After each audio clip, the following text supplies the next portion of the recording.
10 avril. À peine couché, je sentis que je ne dormirais pas, et je demeurai sur le dos, les yeux fermés, la pensée en éveil, les nerfs vibrants. Aucun mouvement, aucun son, proche ou lointain. Seule la respiration des deux marins traversait la mince cloison de bois. Soudain, quelque chose grinça. Quoi, je ne sais, une poulie dans la mâture sans doute. Mais le ton si doux, si douloureux, si plaintif de ce bruit fit tressaillir toute ma chair. Puis rien, un silence infini allant de la terre aux étoiles. Rien, pas un souffle, pas un frisson de l'eau ni une vibration du yacht. Rien. Puis tout à coup l'inconnaissable et si grêle gémissement recommença. Il me sembla, en l'entendant, qu'une lame ébréchée sciait mon cœur. Comme certains bruits, certaines notes, certaines voix nous déchirent, nous jettent en une seconde dans l'âme tout ce qu'elle peut contenir de douleur, d'affolement et d'angoisse. J'écoutais, attendant, et je l'entendis encore, ce bruit qui semblait sortir de moi-même, arraché à mes nerfs, ou plutôt qui résonnait en moi comme un appel intime, profond et désolé. Oui, c'était une voix cruelle, une voix connue, attendue, et qui me désespérait. Il passait sur moi ce son faible et bizarre, comme un semeur d'épouvante et de délire, car il eut aussitôt la puissance d'éveiller l'affreuse détresse, sommeillant toujours au fond du cœur de tous les vivants. Qu'était-ce ? C'était la voix qui crie sans fin dans notre âme et qui nous reproche d'une façon continue, obscurément et douloureusement torturante, harcelante, inconnue, inapaisable, inoubliable, féroce, qui nous reproche tout ce que nous avons fait et en même temps tout ce que nous n'avons pas fait, la voix des vagues remords, des regrets sans retour, des jours finis, des femmes rencontrées qui nous auraient aimés peut-être, des choses disparues, des joies vaines, des espérances mortes. La voix de ce qui passe, de ce qui fuit, de ce qui trompe, de ce qui disparaît, de ce que nous n'avons pas atteint, de ce que nous n'atteindrons jamais. La maigre petite voix qui crie l'avortement de la vie, l'inutilité de l'effort, l'impuissance de l'esprit et la faiblesse de la chair. Elle me disait dans ce court murmure, toujours recommençant après les mornes silences de la nuit profonde, elle me disait tout ce que j'aurais aimé, tout ce que j'avais confusément désiré, attendu, rêvé, tout ce que j'aurais voulu voir, comprendre, savoir, goûter, tout ce que mon insatiable et pauvre et faible esprit avait effleuré d'un espoir inutile, tout ce vers quoi il avait tenté de s'envoler, sans pouvoir briser la chaîne d'ignorance qui le tenait. Ah, j'ai tout convoité sans jouir de rien. Il m'aurait fallu la vitalité d'une race entière, l'intelligence diverse, éparpillée sur tous les êtres, toutes les facultés, toutes les forces, et 1000 existences en réserve, car je porte en moi tous les appétits et toutes les curiosités, et je suis réduite à tout regarder, sans rien saisir. Pourquoi donc cette souffrance de vivre, alors que la plupart des hommes n'en éprouvent que la satisfaction ? Pourquoi cette torture inconnue qui me ronge ? Pourquoi ne pas connaître la réalité des plaisirs, des attentes et des jouissances ? C'est que je porte en moi cette seconde vue, qui est en même temps la force et toute la misère des écrivains. J'écris parce que je comprends et je souffre de tout ce qui est, parce que je le connais trop, et surtout parce que sans le pouvoir goûter, je le regarde en moi-même, dans le miroir de ma pensée. Qu'on ne nous envie pas, mais qu'on nous plaigne, car voici en quoi l'homme de lettres diffère de ses semblables. En lui, aucun sentiment simple n'existe plus. Tout ce qu'il voit, ses joies, ses plaisirs, ses souffrances, ses désespoirs, deviennent instantanément des sujets d'observation. Il analyse malgré tout, malgré lui, sans fin, les cœurs, les visages, les gestes, les intonations. Sitôt qu'il a vu, quoi qu'il ait vu, il lui faut le pourquoi.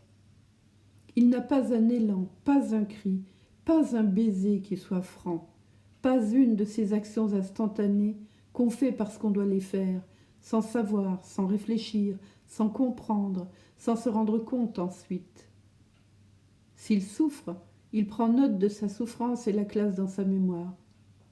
Il se dit, en revenant du cimetière où il a laissé celui ou celle qu'il aimait le plus au monde, « C'est singulier ce que j'ai ressenti, c'était comme une ivresse douloureuse, etc. » Et alors, il se rappelle tous les détails, les attitudes des voisins, les gestes faux, les fausses douleurs, les faux visages, et 1000 petites choses insignifiantes, les observations artistiques, le signe de croix d'une vieille qui tenait un enfant par la main, un rayon de lumière dans une fenêtre, un chien qui traversa le convoi, l'effet de la voiture funèbre sous les grands ifs du cimetière, la tête du croque-mort et la contraction des traits, l'effort des 4 hommes qui descendaient la bière dans la fosse, 1000 choses enfin qu'un brave homme souffrant de toute son âme, de tout son cœur, de toute sa force, n'aurait jamais remarqué.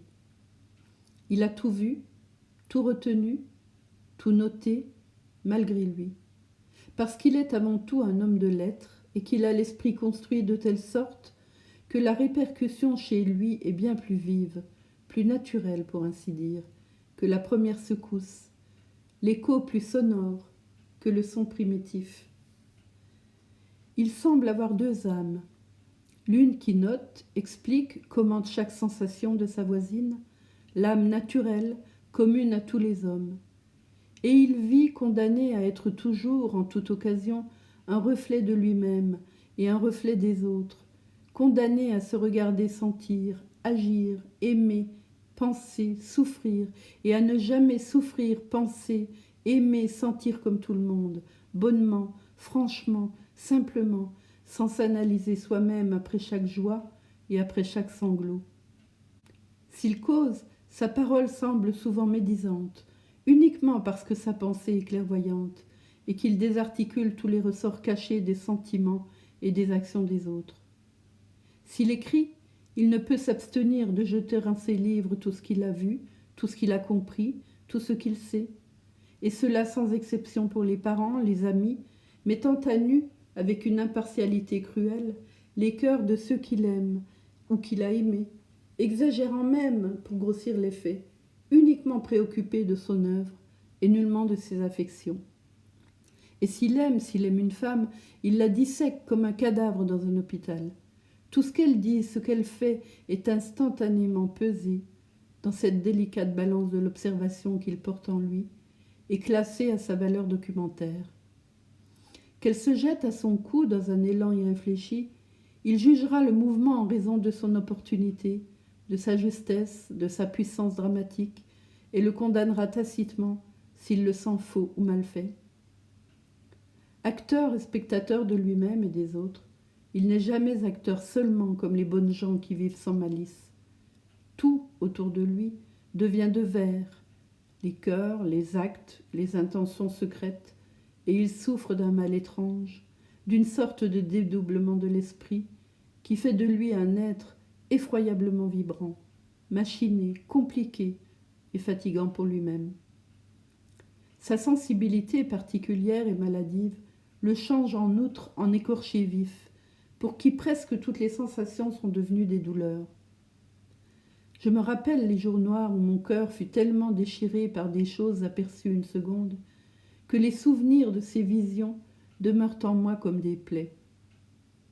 Un matin, avenue de l'Opéra, au milieu du public remuant et joyeux que le soleil de mai grisait, j'ai vu passer soudain un être innommable, une vieille courbée en 2, vêtue de loques qui furent des robes, coiffée d'un chapeau de paille noire, tout dépouillé de ses ornements anciens, rubans et fleurs disparus depuis des temps indéfinis. Et elle allait, traînant ses pieds si péniblement que je ressentais au cœur, autant qu'elle-même, plus qu'elle-même, la douleur de tous ses pas. 2 cannes la soutenaient. Elle passait sans voir personne, indifférente à tout, au bruit, aux gens.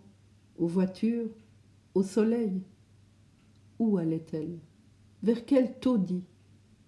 Elle portait dans un papier qui pendait au bout d'une ficelle quelque chose. Quoi?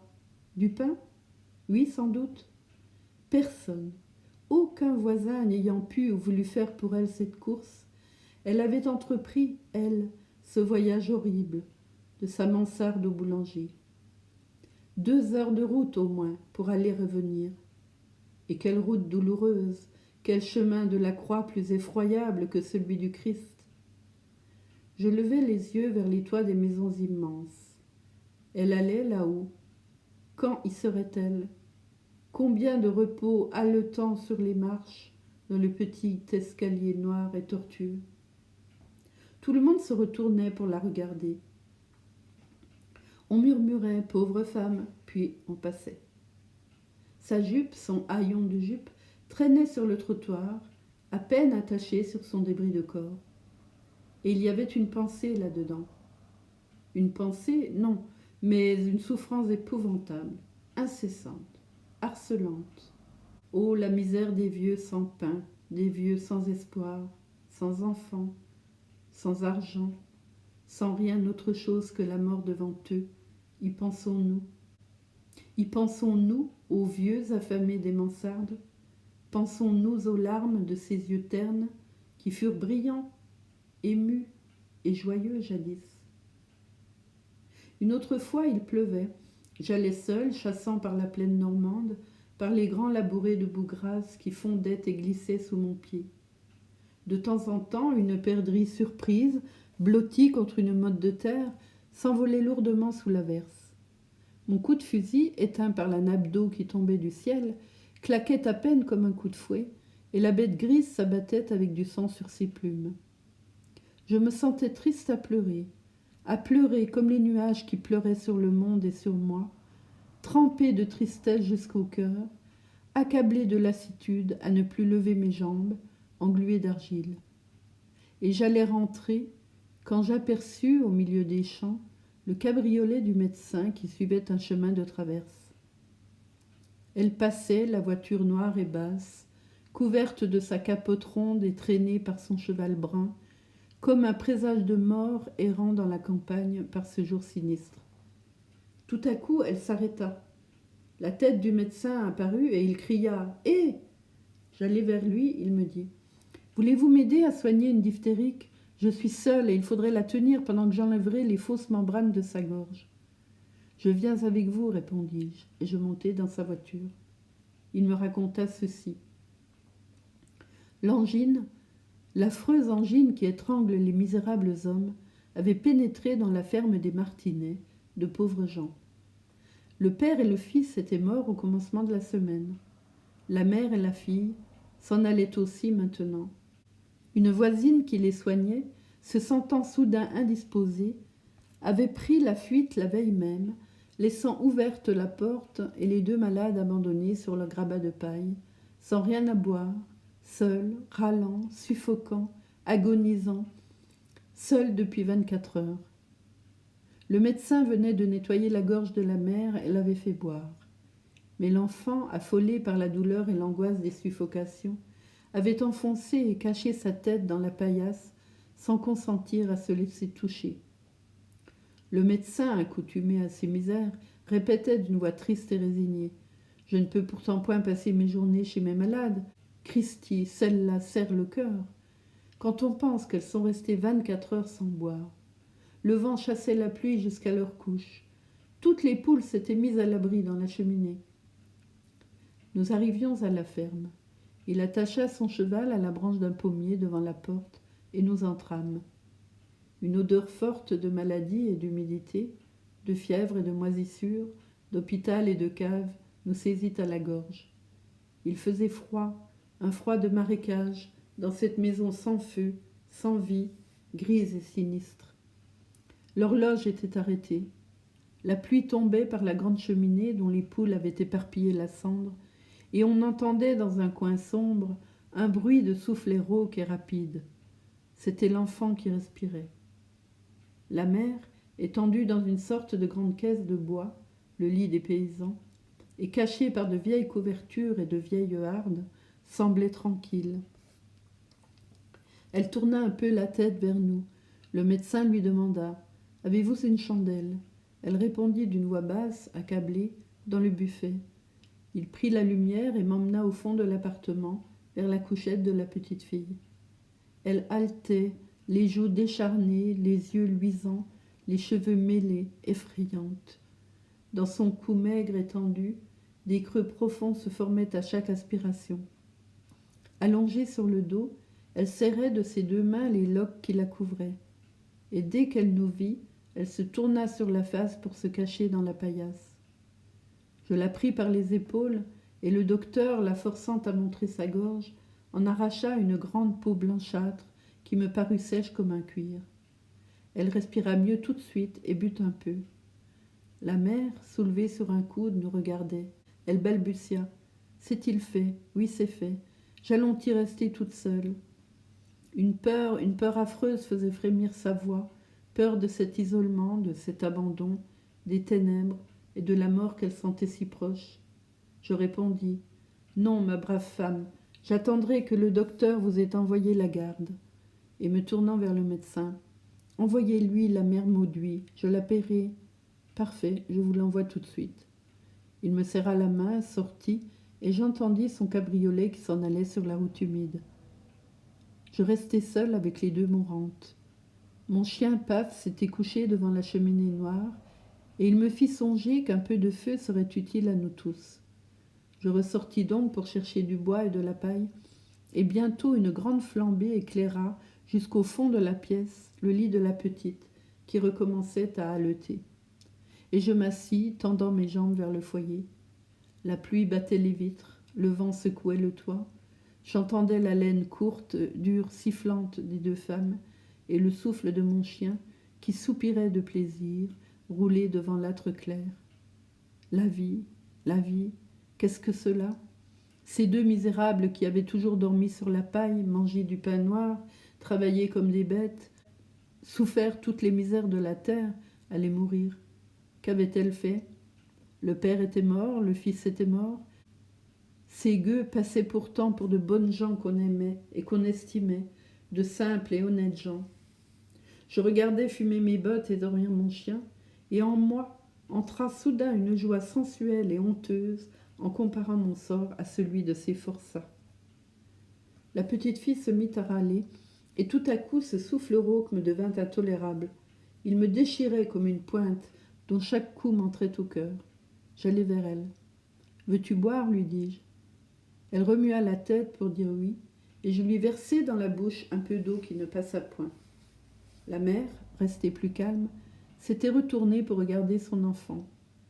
Et voilà que soudain une peur me frôla, une peur sinistre, qui me glissa sur la peau comme le contact d'une montre invisible. Où étais-je ? Je ne savais plus. Est-ce que je rêvais ? Quel cauchemar m'avait saisi ? Était-ce vrai que des choses pareilles arrivaient ? Qu'on mourait ainsi ? Et je regardais dans les coins sombres de la chaumière, comme si je m'étais attendue à voir, blottie dans un angle obscur, une forme hideuse, innommable, effrayante, celle qui guette la vie des hommes et les tue, les ronge, les écrase, les étrangle, qui aime le sang rouge, les yeux allumés par la fièvre, les rides et les flétrissures, les cheveux blancs et les décompositions. Le feu s'éteignait. J'y jetai du bois et je m'y chauffai le dos, tant j'avais froid dans les reins. Au moins j'espérais mourir dans une bonne chambre, moi, avec des médecins autour de mon lit et des remèdes sur les tables. Et ces femmes étaient restées seules 24 heures, dans cette cabane sans feu, râlant sur la paille. J'entendis soudain le trot d'un cheval et le roulement d'une voiture, et la garde entra, tranquille, contente d'avoir trouvé de la besogne, sans étonnement devant cette misère. Je lui laissai quelque argent et je me sauvai avec mon chien. Je me sauvai comme un malfaiteur, courant sous la pluie, croyant entendre toujours le sifflement des deux gorges, courant vers ma maison chaude où m'attendaient mes domestiques en préparant un bon dîner. Mais je n'oublierai jamais cela et tant d'autres choses encore qui me font haïr la terre. comme je voudrais parfois ne plus penser, ne plus sentir. Je voudrais vivre comme une brute, dans un pays clair et chaud, dans un pays jaune, sans verdure brutale et crue, dans un de ces pays d'Orient où l'on s'endort sans tristesse, où l'on s'éveille sans chagrin, où l'on s'agite sans souci, où l'on sait aimer sans angoisse, où l'on se sent à peine exister. J'y habiterai une demeure vaste et carrée, comme une immense caisse éclatante au soleil. De la terrasse, on voit la mer, où passent ces voiles blanches en forme d'ailes pointues des bateaux grecs ou musulmans. Les murs du dehors sont presque sans ouverture. Un grand jardin où l'air est lourd sous le parasol des palmiers forme le milieu de ce logis oriental. Un jet d'eau monte sous les arbres et s'émiette en retombant dans un large bassin de marbre dont le fond est sablé de poudre d'or. Je m'y baignerais à tout moment, entre deux pipes, deux rêves ou deux baisers. J'aurais des esclaves noirs et beaux, drapés en des étoffes légères et courant vite, nu-pieds sur les tapis sourds. Mes murs seraient moelleux et rebondissants, comme des poitrines de femmes, et sur mes divans en cercle autour de chaque appartement, toutes les formes de coussins me permettraient de me coucher dans toutes les postures qu'on peut prendre. Puis, quand je serais lasse du repos délicieux, lasse de jouir de l'immobilité et de mon rêve éternel, lasse du calme plaisir d'être bien, je ferais amener devant ma porte un cheval blanc ou noir, aussi souple qu'une gazelle. Et je partirais sur son dos, en buvant l'air qui fouette et grise, l'air sifflant des galops furieux. Et j'irais comme une flèche sur cette terre colorée qui enivre le regard, dont la vue est savoureuse comme un vin. À l'heure calme du soir, j'irais, d'une course affolée, vers le large horizon que le soleil couchant teinte en rose. Tout devient rose là-bas au crépuscule. Les montagnes brûlées, le sable, les vêtements des Arabes, les dromadaires, les chevaux et les tentes. Les flamants roses s'envolent des marais sur le ciel rose, et je pousserai des cris de délire, noyés dans la roseur illimitée du monde. Je ne verrai plus, le long des trottoirs, assourdis par le bruit dur des fiacres sur les pavés, des hommes vêtus de noir, assis sur des chaises incommodes, boire l'absinthe en parlant d'affaires. J'ignorerai le cours de la bourse, les événements politiques, les changements de ministère, toutes les inutiles bêtises où nous gaspillons notre courte et trompeuse existence. Pourquoi ces peines, ces souffrances, ces luttes? Je me reposerais à l'abri du vent, dans ma somptueuse et claire demeure. J'aurais 4 ou 5 épouses, en des appartements discrets et sourds, 5 épouses venues des 5 parties du monde, et qui m'apporteraient la saveur de la beauté féminine épanouie dans toutes les races. Le rêve ailé flottait devant mes yeux fermés, dans mon esprit qui s'apaisait, quand j'entendis que mes hommes s'éveillaient, qu'ils allumaient leurs fanals et se mettaient à travailler à une besogne longue et silencieuse. Je leur criai « Que faites-vous donc ?» Raymond répondit d'une voix hésitante « Nous préparons des palangres parce que nous avons pensé que monsieur serait bien aise de pêcher s'il faisait beau au jour levant. » Aguet est en effet, pendant l'été, le rendez-vous de tous les pêcheurs de la côte. On vient là en famille, on couche à l'auberge ou dans les barques, et on mange la bouillabaisse au bord de la mer, à l'ombre des pins dont la résine chaude crépite au soleil. Je demandai « Quelle heure est-il ?»« 3 heures, monsieur. » Alors, sans me lever, allongeant le bras, j'ouvris la porte qui sépare ma chambre du poste d'équipage. Les 2 hommes étaient accroupis dans cette sorte de niche basse que le mât traverse pour venir s'emmancher dans la carlingue, dans cette niche si pleine d'objets divers et bizarres qu'on dirait un repère de maraudeurs, où l'on voit suspendus en ordre, le long des cloisons, des instruments de toutes sortes, scies, haches, épissoirs, des agrès et des casseroles, puis sur le sol, entre les 2 couchettes, un seau, un fourneau, un baril, dont les cercles de cuivre luisent sous le rayon direct du fanal, suspendu entre les bites des ancres, à côté des puits de chêne. Et mes matelots travaillaient à amorcer les innombrables hameçons suspendus le long de la corde des palangres. « À quelle heure faudra-t-il me lever ?» leur dis-je. « Mais tout de suite, monsieur. » Une demi-heure plus tard, nous embarquions tous les 3 dans le you-you et nous abandonnions le Bel Ami pour aller tendre notre filet au pied du Dramont près de l'île d'Or. Puis, quand notre palangre, longue de 200 à 300 mètres, fut descendue au fond de la mer, on amorça 3 petites lignes de fond, et le canot ayant mouillé une pierre au bout d'une corde, nous commençâmes à pêcher. Il faisait jour déjà, et j'apercevais très bien la côte de Saint-Raphaël, auprès des Bouches de l'Argence, et les sombres montagnes des Morts, courant jusqu'au cap Camara, là-bas, en pleine mer, au-delà du golfe de Saint-Tropez. De toute la côte du Midi, c'est ce coin que j'aime le plus. Je l'aime comme si j'y étais né, comme si j'y avais grandi, parce qu'il est sauvage et coloré, que le Parisien, l'Anglais, l'Américain, l'homme du monde et le Rastaquaire ne l'ont pas encore empoisonné. Soudain, le fil que je tenais à la main vibra. Je tressaillis, puis rien, puis une secousse légère serra la corde enroulée à mon doigt, puis une autre plus forte remua ma main, et le cœur battant, je me mis à tirer la ligne doucement, ardemment, plongeant mon regard dans l'eau transparente et bleue. Et bientôt j'aperçus, sous l'ombre du bateau, un éclair blanc qui décrivait des courbes rapides. Il me parut énorme ainsi, ce poisson, gros comme une sardine quand il fut à bord. Puis j'en eus d'autres, des bleus, des rouges, des jaunes et des verts, luisants, argentés, tigrés, dorés, mouchetés, tachetés, ces jolis poissons de roche de la Méditerranée, si variés, si colorés, qui semblent peints pour plaire aux yeux, puis des rascasses hérissées de dards et des murènes, ces monstres hideux. Rien n'est plus amusant que de lever une palangre. Que va-t-il sortir de cette mer? Quelle surprise, quelle joie ou quelle désillusion à chaque hameçon retiré de l'eau. Quelle émotion quand on aperçoit de loin une grosse bête qui se débat en montant lentement vers nous. À 10 heures, nous étions revenus à bord du yacht et les 2 hommes radieux m'annoncèrent que notre pêche pesait 11 kilos. Mais j'allais payer ma nuit sans sommeil. La migraine, l'horrible mal, la migraine qui torture comme aucun supplice ne l'a pu faire, qui broie la tête, rend fou, égare les idées et disperse la mémoire, ainsi qu'une poussière au vent.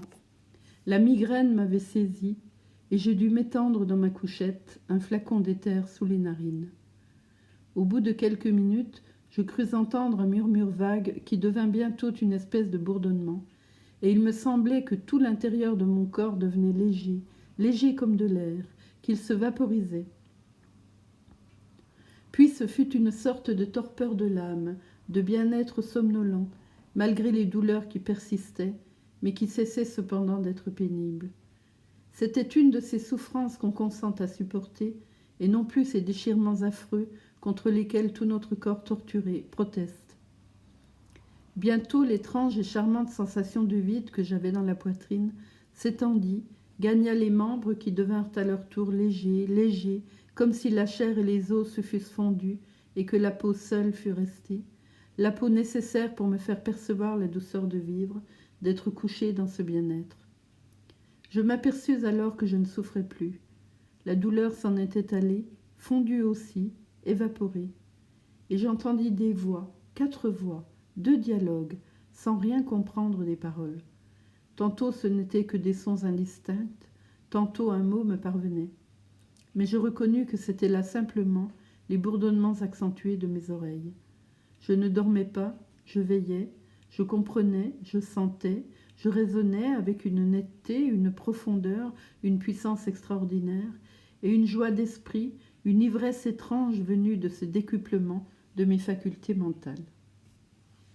Ce n'était pas du rêve comme avec du hashish, ce n'étaient pas les visions un peu maladives de l'opium, c'était une acuité prodigieuse de raisonnement, une manière nouvelle de voir, de juger, d'apprécier les choses et la vie, avec la certitude, la conscience absolue que cette manière était la vraie. Et la vieille image de l'écriture m'est revenue soudain à la pensée. Il me semblait que j'avais goûté à l'arbre de science, que tous les mystères se dévoilaient, tant je me trouvais sous l'empire d'une logique nouvelle, étrange, irréfutable. Et des arguments, des raisonnements, des preuves me venaient en foule, renversés immédiatement par une preuve, un raisonnement, un argument plus fort. Ma tête était devenue le champ de lutte des idées. J'étais un être supérieur, armé d'une intelligence invincible, et je goûtais une jouissance prodigieuse à la constatation de ma puissance.